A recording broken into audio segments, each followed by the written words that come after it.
Assalamu alaikum mai saurare, barkanka da zuwa wannan tasha mai albarka mai suna Rayuwa Top TV. Turkashi mai girma Dr. Rabi'u Musa Kwankwaso akan hanyarsa ta zuwa Kano daga Kaduna, inda ana zargin cewa Dr. Abdullahi Umar Ganduje, gwamnan jihar Kano, shi ne ya tura mai da wasu 'yan iska don su ci mai mutunci. To amma dai mai saurare, idan wannan ne zuwanka tashan nan na farko, muna roƙonka da ka daure ka danna mana subscribing, kana ka danna alamar ƙararrawar sanarwa, domin ta haka ne kawai za ka dinga samun labaranmu akai-akai da zarar mun ɗora a faɗin Najeriya da duniya ma baki ɗaya. Mun gode mai saurare.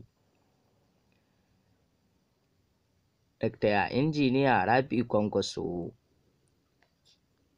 akan hanyarsa ta zuwa Kano daga Kaduna, ana zargin Dr. Abdullahi Umar Ganduje ya tura mai 'yan iska domin su ci mai mutunci,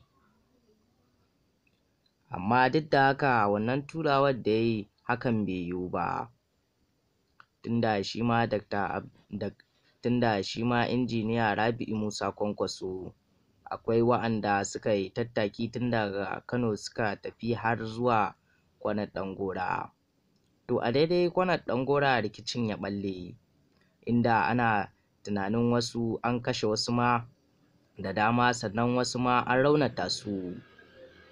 Ko da aka ji ta bakin Injiniya Rabi'u Musa Kwankwaso, ya ce tabbas wannan 'yan iskan da aka tura mai shi ya san wanda ya tura mai su, ba a so ne ya zo nan gida Kano. Ya ce daman tun lokacin da ya faɗi zai zo Kano, aka yi ta so a ga kar ya zo jihar Kano, aka tura mai da wasiya ana mitin ba zai samu damar zuwa Kano ba, sai dai ya ɗaga tafiyar tashi.